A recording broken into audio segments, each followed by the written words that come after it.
why fund managers can't beat the S&P 500? Because they're sheep, and sheep get slaughtered. The numbers told the story, they always do. Money never sleeps, pal. Because all we care about is getting fucking rich. You connect points I don't even know to look for. The most valuable commodity I know of is information. Public's out there throwing darts at a board, sport. I don't throw darts at a board. I bet on sure things. Welcome, Karma Clan. It's a new season. It's been a long off season. Who knows if the 2020 NFL season was ever going to happen, and who knows if it still will happen. Hopefully it will. But in anticipation that it will, we are kicking off the first episode of the 2020 preseason Sports Trading Desk with myself, Brett Matthew, and our new partner this season, Corey, who will be joining us. Some of you may be familiar with him on Twitter, Picks with Claire's. And Zach, of course, Zach James will also be joining us. He will be sitting out this episode, but he is returning this season.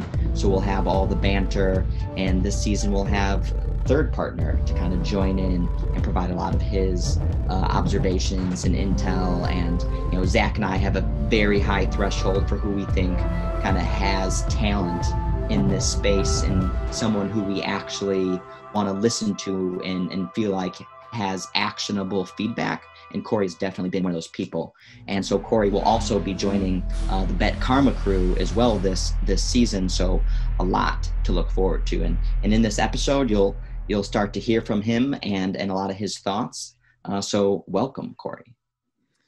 Nice to be here. I'm really excited to join Bet Karma. Talked to Brett and Zach for some time now, and I've really enjoyed their capping as well. And I'm really excited for this NFL season. To be honest with you, a couple months ago, I wasn't too optimistic about it with all the other sports going down and the lack of bubble for the NFL. But just now seeing college football go down, it's kind of making me even more excited, I think, because I think the NFL is actually going to, for sure start the season. We'll see how long it goes, but I'm still holding some pretty strong optimism for it.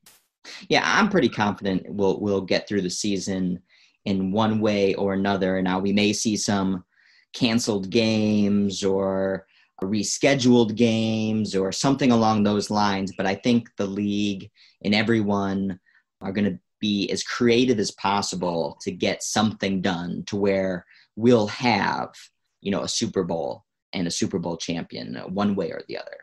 So basically what our plan is going to be for the next couple of weeks is to release podcasts on an ongoing basis, walking you through kind of each division, walking you through what are the current prices, what are the current odds, what's the market saying, and then, of course, what do we think? Now, it's super early on, and there's going to be incredible volatility this season, possibly more volatility than we've ever seen in any other season.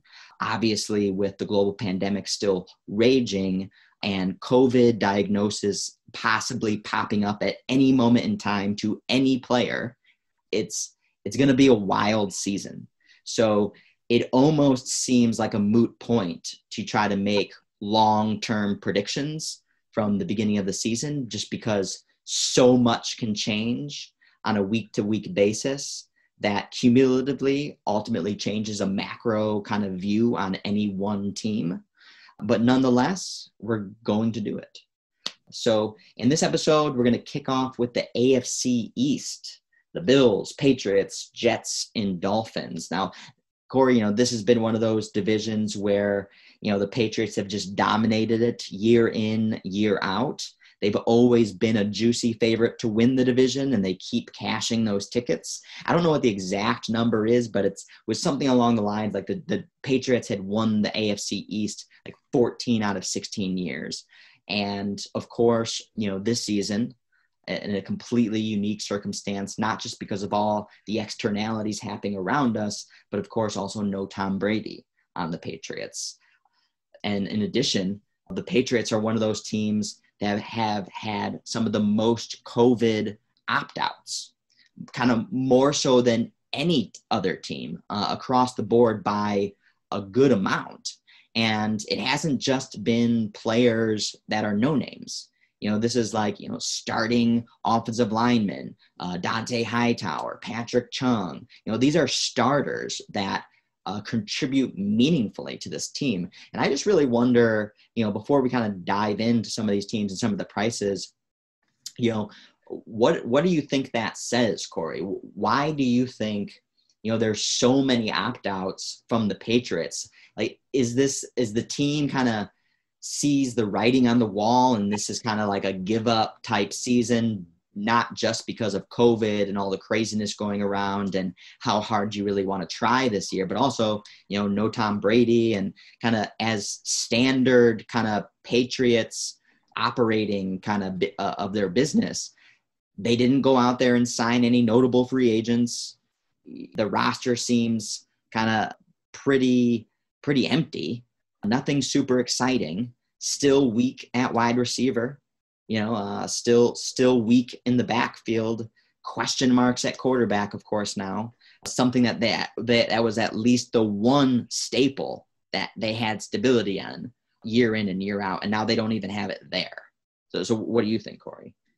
Yeah, first off, I can't even tell you how many times I've seen Trevor Lawrence already in a Patriots jersey. So looking forward to 2021. A lot of people jumping on that right away, that the Patriots are for sure tanking. And I'm not completely sold on that yet. I think Belichick, I think both Belichick and Brady, as much as they work together, I think both kind of want to stick it to each other a little bit and prove that, Patriots are a system, or was Brady kind of running the things in New England? Obviously, it's a mix of both, but I think they both really are looking for a successful year this year. So I think a lot of it, how the Patriots season will turn out, I think will be dictated on those first couple games on the year. And I think if things start off 2-4 or something like that, you might start noticing some motivation dropping from a lot of those players, because it'll be a spot that organization's just never been in. But it's hard to say. They're definitely in a division that's very winnable. If you just right off the bat look at Jets, Dolphins, and Bills, all the teams, their over-unders for the year, for example, are all within 3 games of each other. So very up in the air, as much as in the past, Patriots have always been the dominant favorite by a lot of times 5 games clear of the other teams. Right. And even with all this volatility and turnover and question marks around the Patriots this year, it by no means means that they're going to be the worst team now in the division. Because, to your point, the division is still wide open. Dolphins, Jets, Bills, none of them have really taken the reins and have become like the clear dominant team within the division. So there's still an opening there for even an average Patriots team to win this division. And I think, it really hasn't crossed my mind that the Patriots would ever be in tanking mode. I don't think that's within kind of the franchise DNA, the ownership DNA, and definitely not within Bill Belichick's DNA. I think he has way too much hubris to kind of ever self-sacrifice an entire season for the sake of, rebuilding an entire team around a rookie quarterback next season. Now, maybe that is what happens, but I doubt that is part of his plan. Belichick is super old. I can't remember exactly how old he is, but he's definitely older than a lot of people think. And, he doesn't have many years left, I would say. In fact, I think, to your point, this kind of rivalry between Belichick Brady is kind of what's driving him at this point in time. But I don't think by any means he's necessarily going to be coaching, at least with the Patriots, for the next 5 to 7 years, and wanting to kind of rebuild a team over the next 2 to 3 years. I don't think that's part of his plan. I just wonder if the team is bought in, just because, there's always been rumors around, are there players that are kind of disgruntled with how Belichick manages the team and things like this, and if there's going to be some sort of kind of turning on him this season, some sort of revolt. But I guess that remains to be seen. What are your views on Patriots quarterback situation? Are you bullish on Cam Newton? Do you think he's kind of recovered from the injuries over the last few seasons? Do you think that he can return to form? Do you think that he was a true Pro Bowl quarterback ever to begin with? See, I really have questions about all of that, but at the same time, I think with the unique and just very crafty coach in Belichick and kind of that whole organization, that if he isn't back to his normal self, it's going to be effective in some manner. There's no other quarterback in the league really like him, to be honest. And I think if Belichick can utilize him in a lot of play action sets and things like that, teams will have to load the box when Cam Newton's in the game. If he can still run the ball, which I assume he definitely should be able to. It's more about his throwing that may be of concern. Mm-hmm. I definitely think with the play action, I think they definitely can open up the field a lot more than maybe he's seen in the past. They, like you mentioned before, they do still, who does he really have to throw to? I mean, he's got maybe James White and Julian Edelman. Outside of that, there's really not much for talent. Like you said, they didn't really sign anyone in the offseason for more weapons. They retained all their backs, so that's definitely helpful, because that's kind of the Patriots' bread and butter. Is kind of their, as much as Brady's been there, I mean, being able to kind of run the ball, it's definitely something the Patriots have never distanced themselves from. Mm-hmm. The thing is Edelman, he's getting older himself, and he did not perform to the abilities that we were kind of typical used to seeing him play last season. There was a lot of dropped balls at critical moments, things that we would usually never see him do. So he's definitely past peak. He's on the downward side of his career. And then, of course, beyond him, Mohamed Sanu was a complete bust. They had some injuries throughout the wide receiver as well. Like the tight end was totally absent, obviously missing Gronkowski last year. So complete non-factor there. It was really all about the defense last year. And, they're missing Jamie Collins this year, missing Dante Hightower, missing Patrick Chung, a few other players as well. So there's a lot of gaps now on that defense, and they didn't necessarily fill those holes. Obviously, they have a great secondary, but yeah, it's going to be tough to really see how all this plays out there. And of course, they already had some weaknesses that kind of came to light and were really exposed near the end of last season. I mean, I think one of the key kind of turning points, I feel like, for the Patriots, even prior to their loss in the playoffs, was in week 17 when they were playing the Dolphins in New England, and they had to win that game in order to improve their seeding and possibly give them home field advantage. So the motivation was there, and they played a complete dud and lost to the Dolphins. And that was really eye-opening. And then, of course, they put another kind of average performance in the playoffs versus the Titans. So I think there is writing on the wall around this team in general.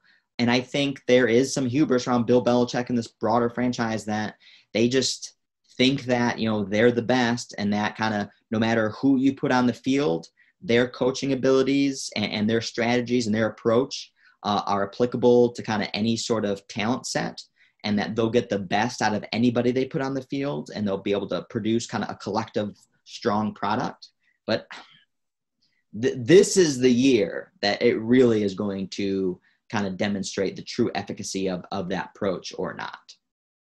But so I think we talked a lot about the Patriots now already. So I think, we can move on to other teams. But before we do that, Corey, do you want to talk about kind of what the market is pricing out there right now across these teams, what the futures look like, what the win totals look like? Yeah, so if we take a look at it, there's kind of two buckets in this division. You got the bottom bucket and the top bucket. At the bottom, you got the New York Jets and the Miami Dolphins. Both teams right now are priced very similarly, both at 6.5 wins to win the division. You got them at plus 950 apiece. If you want to take them, if you want to be bold, AFC odds to win the AFC Championship, 67-1 for the Jets, with their Super Bowl odds at 130-1, whereas the Dolphins are just a peak behind that. AFC odds 75-1 and Super Bowl odds of 140-1. Now, when you look at the Bills and Patriots on the other side, both those teams are priced very similarly as well. Both have over-unders of 9 wins, but the Bills are slightly more favored to win the division at just over even money at plus 112, whereas the Patriots are just a hair behind at plus 130. When you take a look at the Bills, their odds to win the AFC are 11-1, with the Super Bowl odds at 22-1. And the Patriots are just right behind them again with 13-1 odds to win the AFC and 25-1 odds to win the Super Bowl. Do you see anything there that sticks out to you at the moment, kind of given where we stand with the teams and the situations and all that as of right now, or any actionable views? it's hard to have action, I think, on any of these over-unders right now, or maybe even some of those odds. I am a little bit bullish on the Bills this year, but I do still have my question marks and flags on them as well. I think Allen needs to prove himself a lot more, and I think he needs to make another step. He did make a step from 2018 to 2019, improving his passing stats in almost every category, but they'll need more from him if they're going to be able to compete with, obviously Patrick Mahomes and the Chiefs, for example. The defense there, and they return. The Bills are one of the few teams that return almost everyone. So I think that's going to be very important in a year like this. So I think this division still is going to come down to the Bills and probably the Patriots. I'm not a fan of the Jets this year, and I'm a little bit higher on the Dolphins and the Jets, but can't really say that either team I think is going to make a splash towards the playoffs. Yeah, earlier on in the offseason, I was a little bit bullish on the Jets because I really do like Sam Darnold. And I think he's gotten a bad rap. He's had terrible offensive line, questionable coaching, questionable talent around him besides a poor offensive line. The Jets actually finished the second half of the season last year going 6-2 and actually had the best second half record outside of the Ritz, surprisingly. Darnold was also hurt at the beginning of last year, constantly running for his life. So I think he gets a bad rap, and I think, especially if he was on another team or if they had a more robust offensive line, which they did invest a little bit in the offensive line this offseason, but it's still not going to be great. What concerns me is CJ Mosley, who they pretty much lost all of last year due to injury. He's the quarterback of that defense, a world-class talent, one of the best linebackers in the league, and he's already opted out. He's been kind of like one of the biggest names to opt out. And then, of course, all the drama with Jamal Adams, one of the best safeties in the game, definitely, of course, on the Jets and brings a lot of spark to that defense, was traded to the Seahawks. So that's two big losses, and so that certainly changes my views on the Jets. The thing is, Adam Gase has always been, I feel like he's always on the verge of being a good coach, but he just never is. And always just, I was really optimistic about him early on in his career, especially when he came from the Dolphins to the Jets, and he just hasn't met expectations. And so, it could just be that I'm wrong, but I'm still holding out a little bit of hope that he still has creative play calling abilities. And then, of course, I feel like, Darnold's going to have a little bit more weapons this year. Going to have Jamison Crowder, Bernard Perryman, and then Chris Herndon, who missed all of last season, one of kind of the most underrated tight ends in the league. He struggled with injuries, flirted with coming back last season, but just it never materialized. So he's supposed to be healthy coming back this year. So, and then, of course, Le'Veon Bell. I feel like there's weapons on the offense for this team to put some points on the board. And then on defense, they still have Greg Williams, who I really like him as a defensive coordinator. And even with all the injuries the Jets suffered last year, they were actually 10th on defense in DVOA. So I think, that speaks volumes to, Greg Williams' defense. They still have Marcus May in the safety spot. They have some talent on the defensive line. Is some strengths here, but I think the loss of Mosley and the loss of Jamal Adams is going to be too big to overcome. And then I was looking at their schedule too, and it's brutal. On the hot seat, I just don't know. If they struggle versus the first couple of games, they got the Bills, Niners, Colts, Broncos, yeah. Cardinals, Chargers, Bills, Chiefs, Patriots, Dolphins, and then the bye. So their bye is way deep in the season. They could be like 0-8. And if that's the case, I'm sure Gase is not making it through the season if they start 0-6, 1-7.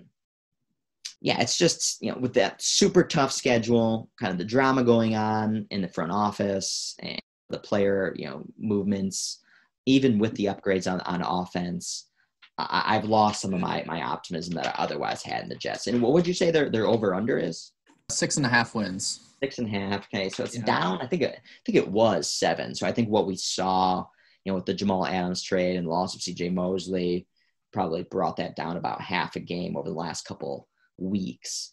Yeah, that does not sound attractive to me. in either way. I wouldn't necessarily go slam dunk on the under. Is the juice to the under, do you know? I don't have the juice here, but I suspect it probably is. I would assume so too. Any other thoughts you have on Jets? I mean, first off, kind of speaking to what you said, I'm not a fan of Adam Gase play calling either. I guess just out of all the teams last year, I saw something.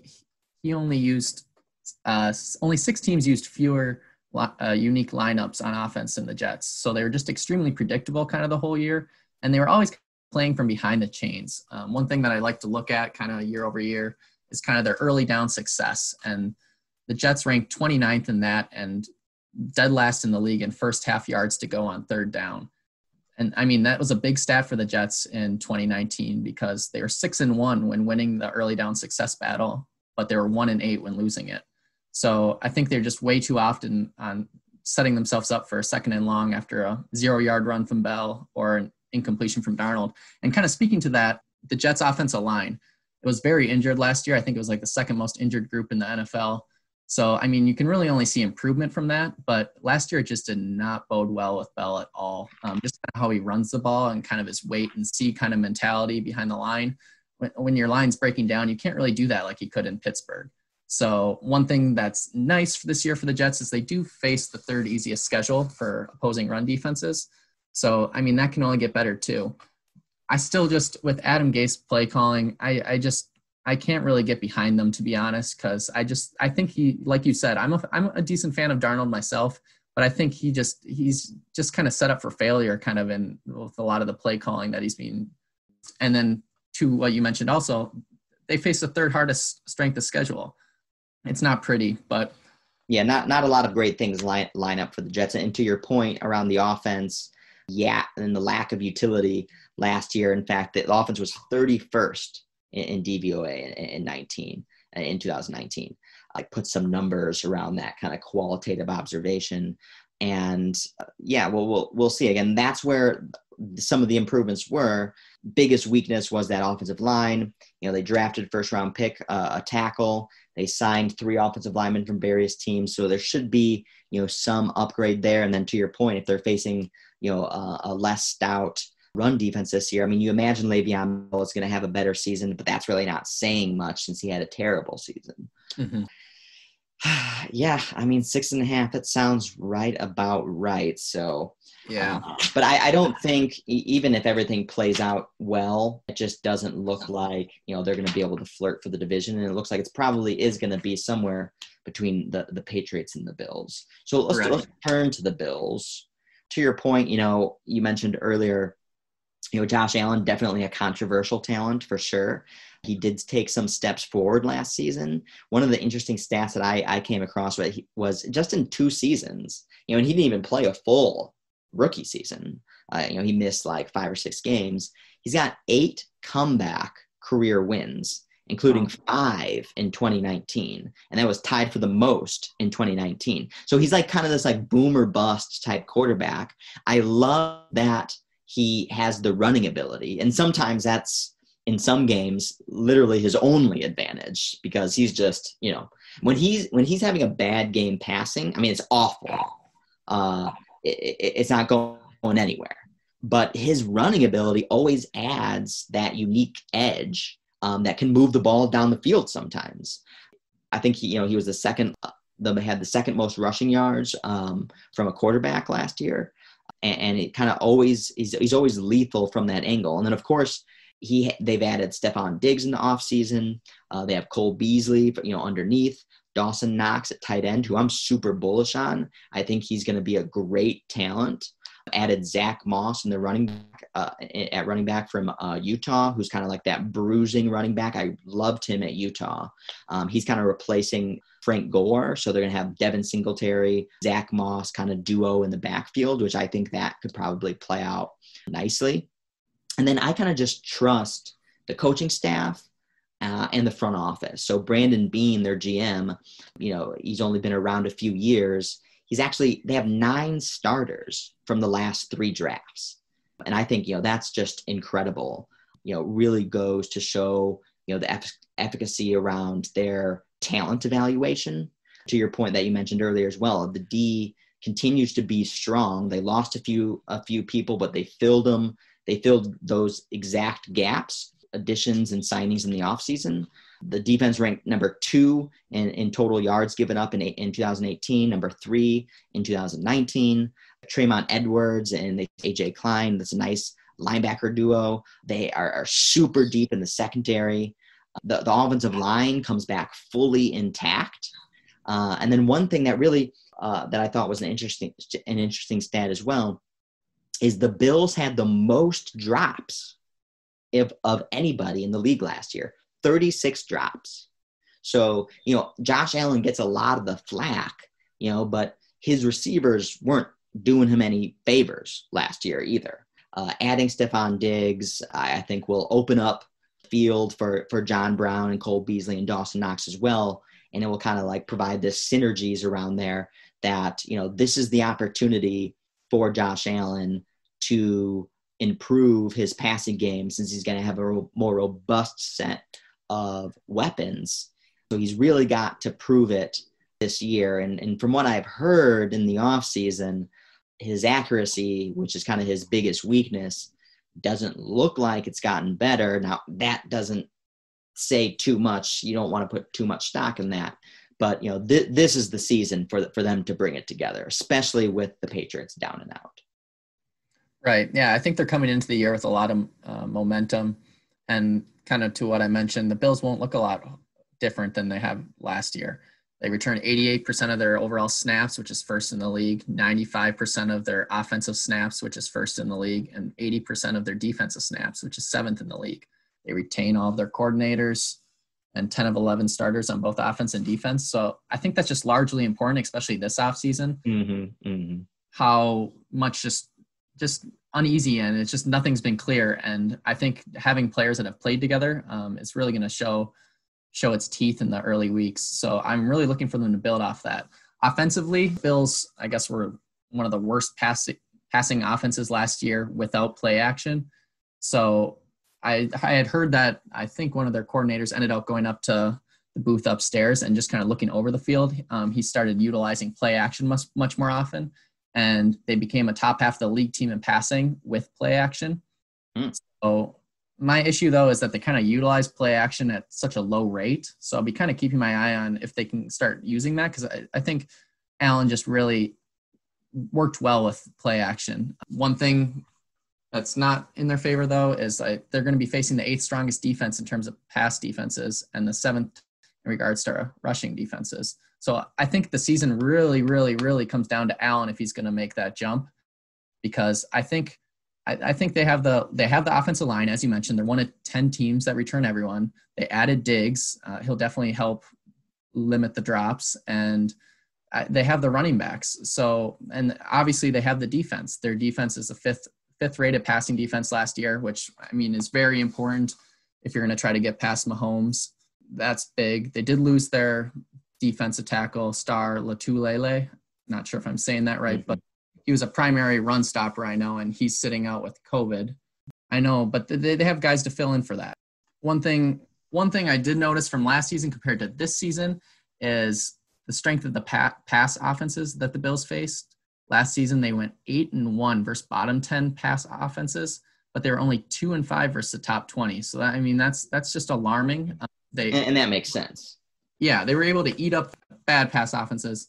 And I mean, that's obviously going to lead to wins. So, I mean, the stat's not that, it doesn't say a whole lot, and I think it really plays to their hand, though, because their divisional foes aren't relatively strong in the passing department. I mean, you got Cam Newton, you got Darnold, you got Fitzpatrick or Tua. None of those guys are top 10 passers by any means. So I could see them running the table in the division, but we'll see. I really, really, really think it comes down to Josh Allen. Yeah. Well, and the thing is, too, is even with all the weaknesses that they had last year, especially on the offensive side of the ball, the Bills played the Patriots tough both times. The Bills also played the Ravens very tough. So anytime they were kind of playing like an elite squad, they put in a really good effort. I mean, I don't know if you remember, too, but on Thanksgiving Day, too, they went into Dallas and just like manhandled them. I think they were almost a touchdown underdog going into that game, and ended up winning it by double digits. They went to Pittsburgh, and won that as well. So they put in a lot of great performances, and then of course in the playoffs, they were up by 2 touchdowns on the road versus the Texans, gave it up and kind of just fell apart there. So it doesn't seem like this team is very far, and they definitely seem like they've gotten better this offseason because, to your point, they have all this continuity, and any pieces that they did lose, they added and then some. They have, great coaching. I'm a big fan of McDermott. One of my questions would just be around them too is, I think the addition of Stephon Diggs should open up the receiver crew, so should give them more space. The thing is I hate Diggs' attitude. And if things don't go right, he's a crybaby. And he's kind of duplicative of the talent that John Brown has. Now, like Stephon Diggs is like John Brown on steroids. He's a better version of John Brown, but their game is similar. And so I don't know if that creates synergies or redundancy. I'm not sure. So we'll have to see how that plays out. But I know that Josh Allen, who loves to throw the deep ball, and Diggs loves to run go routes, that there's going to be a lot of those. I don't know. Is like Allen going to force the issue too many times? And then is Diggs going to be pissed that like he's not getting the ball enough, or the passes are so inaccurate? And, he's thrown hissy fits when he was at Minnesota. I think it was kind of like the catalyst for him really kind of exiting from Minnesota. They were kind of over it. So we'll have to see there. But, I think from the market perspective, I feel like, what do you think the public is thinking on this? Because I know, at least from the kind of Square Sharp side, a lot of the sports betting podcasts, like the Bills is the popular pick to win the division. I don't really think I've heard anybody else in the betting community make like a strong argument for anybody else besides the Bills. So it doesn't seem like, there's too much alpha to be had there by picking the Bills, especially at plus 150 or something, or plus 110 or something like that to win the division. What do you think about that? What do you think there's a distinction between what the public thinks and what the sharp betting community thinks, and what do you think about that?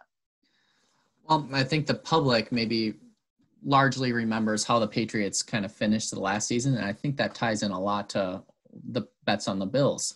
They kind of saw the Patriots kind of putter out towards the end, not look very good offensively. Defense didn't look as strong as it did early on in the season. Last year, I think the Patriots started off 8-0, and we were talking about them being maybe one of the best teams of all time based on differential and things like that. That was definitely a stretch, but look, 10 weeks later, how they finished, and they weren't probably even considered a lot of people's top 5 team. But then I think there's the sharps, and I think a lot of them are, you hear a lot of people taking the Bills, but I think it's important to not forget how good of a coach Belichick has been in the past and what he's been able to do with little. And I think Cam Newton is just such a unique player that if things click there, it could be very interesting and something we haven't really seen before in that offense, where it could throw some teams for a loop, doing some different shotgun and kind of shotgun runs. It's hard to stop for defenses, and it's a different look that a lot of defenses don't see. I mean, Belichick's known for bringing out new looks on offense and kind of messing with the other team in terms of just not seeing this look before in that situation and things like that. So I think he's really going to have a heyday kind of with this new Cam Newton and kind of figuring out plays that are just very unique and unseen. And I think it's going to take some teams maybe some adjusting. Obviously, it's going to take the Patriots some time to maybe click, but the Patriots, I think it could go one of two ways. If it doesn't start too cleanly, I'm not saying they're going to give up, but I think that locker room, it might struggle to just in a spot they haven't ever been in before. Mm-hmm. Yeah, I think you can't bet against Belichick. I think, right. To your point, I feel like the Patriots are one of these teams where I think, as you mentioned, if things go right, this team could be 11-5, 12-4 again. If Cam Newton has a good if he's is truly, in fact, fully healthy. First of all, I never thought Cam Newton was as good as some people thought that kind of how they evaluated him, even when he was healthy. But so if he's healthy, though, I think he's definitely a serviceable quarterback, and he definitely brings new components to the offense that Brady didn't have. And do I think that Belichick could get the most out of Cam Newton, just like he does basically out of any player? Absolutely. If he's fully healthy, do I think that Belichick could have one of the best seasons from Cam Newton? Yeah, I think he could. Now, that's a lot of ifs, but I think the smart money probably still has to be on the Patriots to win the division, because to my point earlier, I feel like there's zero or near zero chance that Belichick is committed to any sort of rebuilding year in the sense of tanking or anything along those lines. I don't see that. And if that was the case, I don't even know why they'd sign Cam Newton. Oh, for sure. Yeah. They're not a team for publicity stunts, so there's nothing there from that. In fact, they try to avoid that. I'm sure they kind of didn't even they liked Newton's talent. They probably liked the evaluation there and what they could get out of it, but they probably weren't enthusiastic about kind of the media attention that it would bring. All right, so wrapping up finally with our last team, the Miami Dolphins, another team that obviously had one of the worst rosters to begin the season last year, started in some of the worst form that we've kind of ever seen. Opening the first game versus the Ravens by 50, then losing to the Patriots by 40, then losing to Dallas by 30, then losing to the Chargers by 20. Now, hey, we're seeing a theme here. They're losing by less double digits each week. And they kind of abandoned this idea of Josh Rosen possibly being their franchise quarterback and trying to develop him over the course of the season, which I was surprised that they abandoned that as quickly as they did, especially given it was a complete rebuilding year. And now, hey, it ended up working out, and they got Tua, who they always had wanted. But once Fitzpatrick came in as much as it looked like they were trying to lose, and the offensive line was terrible, and the defense was terrible, there was pockets of talent on this team, as much as they tried to get rid of it. Devontae Parker, Preston Williams, Xavier Howard on defense. They signed Kyle Van Noy now in the offseason. They signed Matt Breida. They signed Jordan Howard. Yeah, speaking of those signings, did you see how much money they spent in free agency? No, but it looked like it had to have been more than they have in many years. It's the most of all time in the NFL, $237 million. It was $100 million more than any other team last season. Yeah, because actually, in addition to Kyle Van Noy, they signed Shaq Lawson, Byron Jones at corner. Yeah, and then Byron Jones at corner. So they got a nice duo there in the secondary with Byron Jones and Xavier Howard. They got Kyle Van Noy in the middle. They got Shaq Lawson up front. In addition with, Christian Wilkins, the number one pick from last year, Raekwon Davis, Raekwon McMillan in the middle. This team has some talent. And then I'm a big fan of Mike Gesicki at tight end. He kind of came to life in the second half of last year. I mean, they're not totally hopeless this year for sure. And then Brian Flores, obviously cheers to him for making it alive.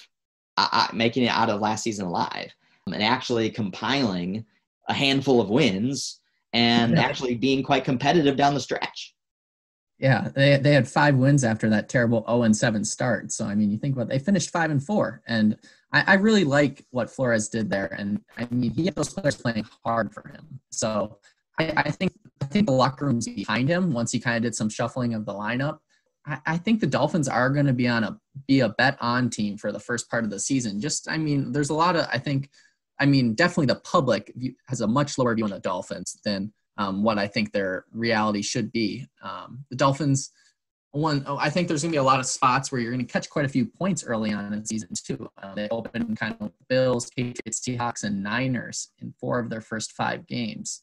It gets a lot easier after that because I think they have the 21st hardest strength of schedule.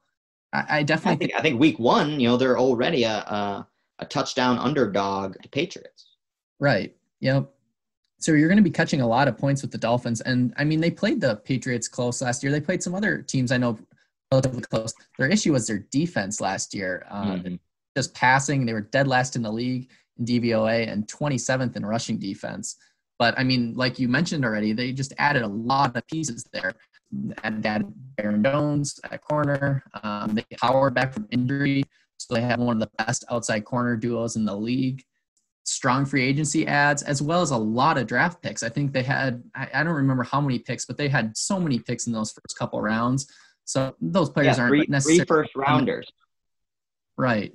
Those players aren't necessarily going to come in and make an impact right away, but there's some depth there. And we saw last year, Fitzpatrick was able to move the ball on offense. Their rushing was the issue, dead last in the league in rushing, but they added Braden Howard, as you mentioned. And they also added 2 offensive linemen in the top 40 from the draft and 2 other linemen via free agency. So they addressed that issue. Yeah, their line was the issue both sides of the ball. Last year, I think they did have a negative 35 sack differential. They only had 23 sacks last year, which is just brutal. If you're really taking down the quarterback 1 time per game, and they let up 58, which is just a lot. Yeah. Well, yeah, I mean, Fitz was, running for his life almost instantly upon snapping of the football. And again, cheers to him, just like Brian Flores. I mean, Fitzpatrick put in a great season last year, given with what he was given to work with. It'll be interesting to see how he puts together, this year. I mean, he's no spring chicken himself. I think he's like 34, 35 years old. How fresh are those legs gonna be? He's actually 37. Definitely, getting up there. Now, in this day and age, quarterbacks go on till 40 plus, but it'll be, Ryan Fitzpatrick has always been one of those quarterbacks that kind of puts in good performances and puts in poor performances. So I don't know what the consistency is going to look like from him. And then as far as Tua, I'm not incredibly bullish on Tua. I think I could see him having a very Marcus Mariota type career. I think, he came out red hot on Alabama and obviously had that storybook championship game coming in at halftime, bringing the Crimson Tide back against Georgia and winning the championship, throwing the game-winning touchdown in overtime. And I think that narrative kind of stuck with him throughout his entire college career, even though he never really duplicated that exact performance. Now, granted, that was like almost a perfect performance, but it was like and it was on such a grand stage that it was very hard to shake that narrative. Now, he had a good second season with Alabama.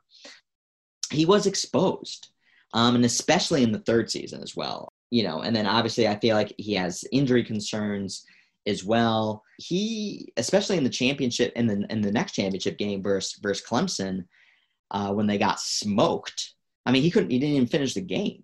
He was exposed by a great defense. I don't know if kind of his whole college legacy was more so around a few select amazing performances and less so a complete holistic kind of college experience. What do you think? Right. Yeah. I'm also not too high on Tua. I definitely like Fitz better in the short term. The public's definitely going to be a push if the Dolphins start off pretty slow with that tough first 4 or 5 games. I know there's definitely going to be a lot of people screaming for Tua early on. I think it's just going to be something that's going to take its time. I think there's a decent chance he does see the field this year. Do I think it helps the Dolphins? I don't. I think it's something that we need to kind of monitor and kind of see how the locker room kind of reacts to it. I think that's going to be one of the biggest factors in how we price the change into the line. Right. Yeah, I think there will definitely be an opportunity for Tua to play, either because Fitzpatrick sucks or he gets hurt or he gets COVID. I think for any one of those three reasons, all of which I feel like have a decent probability of playing out over the course of the season. And now it will just come down to whether the Dolphins actually want to play Tua, even if the opportunity presents itself. And, maybe they go to Josh Rosen or something, they want to continue to sit him, whether it's for kind of injury concerns or they just don't want to play him in the first season, and let him kind of sit back and monitor and kind of develop, intellectually. On the season, which I'm all for. I think that has played, really well in a lot of young quarterbacks' talent progression.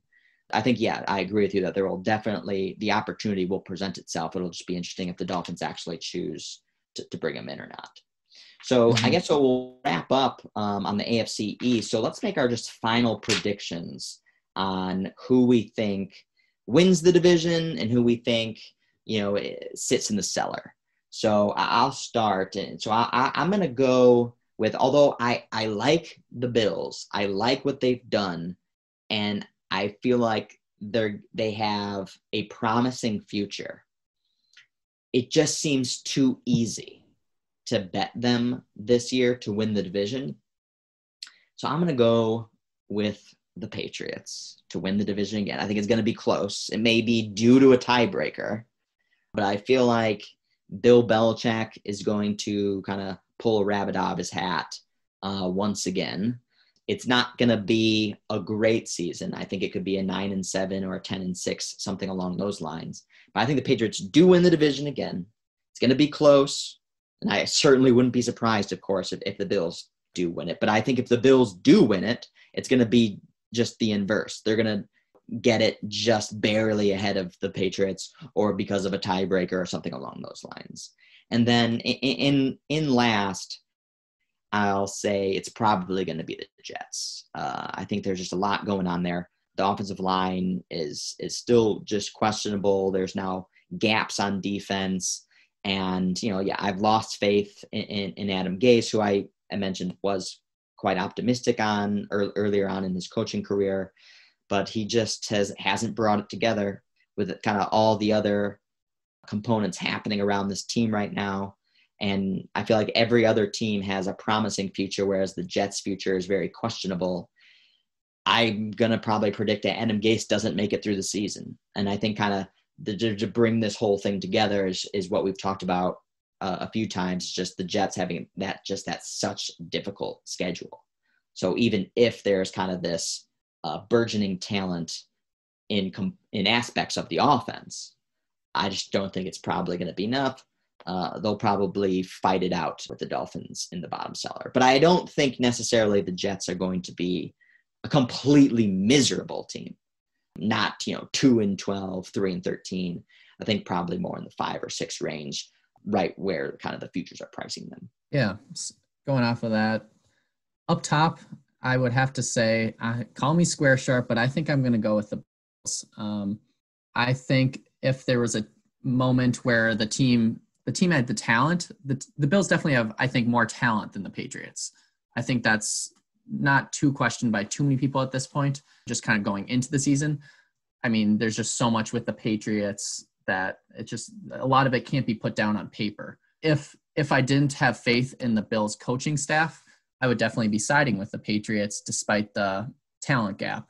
But I think with the Bills coaching, I can't put the Patriots above them this year.